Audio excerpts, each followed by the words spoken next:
Okay, so have you ever felt like, I don't know, maybe a little overwhelmed by this whole SEO thing? Overwhelmed. Oh, definitely. It's a lot, but it doesn't have to be so overwhelming. That's what we're here for, right, Yes. to break it down. And that's what's so cool about this deep dive today. We're tackling SEO fundamentals, but in a way that I think really clicks for people like us who, we're busy, we want results, and we don't have time to wade through a million different Yeah, tactics. exactly. So we Exactly. got some great sources lined up, ready to dig into the core of SEO and give you that sort of launch pad to start seeing real results. And to guide us on this deep dive, we've got an expert who can make even algorithms sound exciting. Well, I don't know about exciting, but definitely understandable. And that's what it's all about, right? Because once you understand the why behind what Google's doing, Yeah. that's when SEO starts to make sense and you can really use it to your advantage. That's such a good point. Because I'll be honest, sometimes SEO feels a little bit like a guessing game. But you're right, it's not about gaming the system, it's about understanding it. Exactly. Okay, so let's jump right in. For someone who's maybe hearing the term SEO for the first time, what are we even talking about here? So SEO, or search engine optimization, it's all about making your website more visible to search engines like Google. It's about making sure that when people search for something that you offer, your website shows up, ideally at the top of those search results. Okay, that makes sense. But why should someone care about that? I mean, beyond just, oh, it'd be nice to be on page one of Google. What's the real benefit here? Think about it this way. When your website ranks higher in search results, you're going to get more organic traffic, more people finding you naturally. And those people are actively searching for what you offer, which means they're already interested. They're more likely to become customers, clients, readers, whatever it is you're trying to attract. And the beauty of SEO is it's not like a one-time thing. It's about building an asset, your website, that works for you 24/7. So you could be sleeping and people are still finding you through Google. I love that. It's like having a team of virtual assistants working around the clock to bring you clients. Now that's efficient. Okay, I'm sold. How do we actually make this happen? Where we begin? Well, this deep dive lays out a pretty clear roadmap, a 5-step process to get you started. We start with something called keyword research. Keyword research. What is that? Basically, it's figuring out the exact words and phrases people are typing into Google when they're looking for information related to what you offer. It's like getting inside the minds of your target audience. Okay, I see. So once we know what they're searching for, then what? What do we do with that information? That's where step 2 comes in, content creation. You take those keywords and use them to create high quality, informative content that actually answers those searches. But it's not just about stuffing keywords into an article, it's about providing genuine value to the reader. Right. It's got to be good. It's Yeah. got to be something people actually want to read. Okay, so we've got our keywords. We're creating amazing content. How does Google know our stuff is good? How do we make sure it stands out? That's where on-page SEO comes in. This is all about optimizing your content to make it both user-friendly and search engine-friendly. So that means things like clear headings, concise paragraphs, strategic use of keywords throughout your text, and making sure your website is easy to navigate. So it's not just about what you say it, how you structure it, how you present it. Absolutely. It's about creating a really good experience for the user because Google can tell if people are landing on your page and immediately clicking away. That makes sense. And I know a lot of people, myself included, have heard this term link building and wondered, is this like the shady part of SEO? What exactly is link building, and is it something we should be worried about? Yeah, link building definitely gets a bad rap, but it's not about tricking the system. Think of it like this. Imagine if you wrote a blog post and a really well-respected website in your industry linked to it and said, hey, go read this, it's great. That's a vote of confidence, right? That's basically what a backlink is. It's a vote of confidence from another website. And Google sees that and says, okay, this website must be credible. It must have valuable content. So it's about building authority. Like, hey, if these other people trust this website, maybe we should too. Exactly. And the more high-quality backlinks you have, the more credible your website appears to Google, and the higher you're likely to rank. Okay, that makes a lot more sense now. Now, our deep dive here, it also talks about technical SEO, which, I have to be honest, sounds a little intimidating. Do I need to, like, become a coding expert to do this whole SEO thing? Not at all. Technical SEO is more about the behind-the-scenes stuff.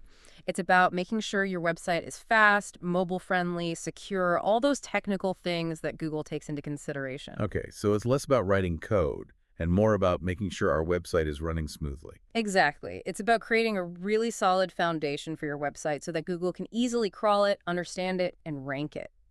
And the good news is a lot of this stuff, especially if you're using a content management system like WordPress, there are plugins and tools that can help you with this. Speaking of platforms, I noticed that this deep dive kind of dives right into this question of choosing a website platform.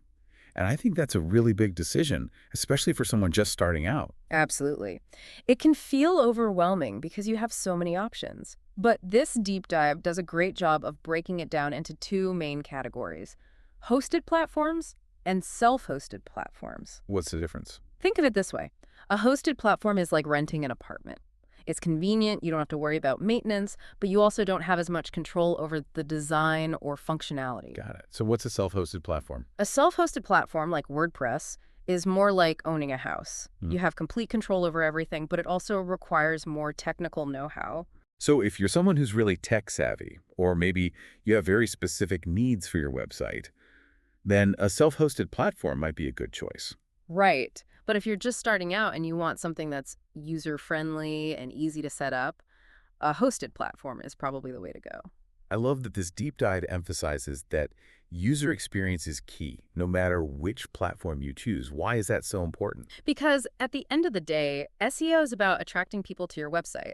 But once they get there, if your website is difficult to use, if it's slow, if it's not visually appealing, they're going to leave. And all that hard work you put into SEO, it's all for nothing. Exactly. So things like clear site structure, easy to read fonts, intuitive navigation, these are all crucial for keeping people on your website and engaged with your content. And that's where those SEO plugins you mentioned earlier can really come in handy, right? Totally. SEO plugins are like having a little SEO assistant working behind the scenes on your website. They can help you optimize your content, improve your site speed, even submit your sitemap to Google, all that good stuff. Speaking of sitemaps, Oh. what are those? It mentioned something about XML sitemaps. I have to admit, I have no idea what that means. Think of an XML sitemap as a roadmap for Google. It basically lists all the pages on your website and tells Google how to find them. This helps Google crawl your website more efficiently and ensures that all your pages are indexed. So it's like if Google is a mailman, the XML sitemap is like saying, hey, here are all the addresses you need to deliver to. Exactly. It makes it super easy for Google to find and understand all the content on your website. And the great thing is, most website platforms like WordPress, they generate an XML sitemap automatically. But you do still need to tell Google where to find it. So how do we do that? That's where Google Search Console comes in. It's a free tool from Google that allows you to monitor and manage your website's presence in Google Search. Oh, I've heard of that, but I've never actually used it. It's a really powerful tool, and it's essential for anyone serious about SEO. You can submit your sitemap through Search Console, you can track your keyword rankings, see which pages are getting the most traffic, identify any technical issues on your website. It's really a one-stop shop for all things SEO. It's like Google's way of giving you feedback and guidance on how to improve your SEO. Okay, so we've got our website up and running. We've submitted our sitemap. People are starting to find us on Google. How do we know if this is actually working? How do we measure the success of our SEO efforts? That's where tracking key metrics comes in. Things like organic traffic, keyword rankings, visibility. These are all important indicators of how well your SEO is performing. So if we're seeing an increase in organic traffic, that means our SEO is working, right? Exactly. Yeah. And not just traffic, but the right kind of traffic. Are people actually spending time on your website? Are they engaging with your content? Are they converting into customers or clients? These are all important things to track. So it's not just about vanity metrics. It's about looking at the metrics that actually matter for your business goals. Exactly. It's about using those metrics to understand what's working and what's not, and then adjusting your SEO strategy accordingly. That makes a lot of sense. Because SEO is not a one-time thing, it's an ongoing process. It's like you're never really done. You're always learning and adapting. Precisely. Wow, this has been so helpful. I feel like I finally have a grasp on what SEO is all about and how to actually use it effectively. I'm glad to hear that.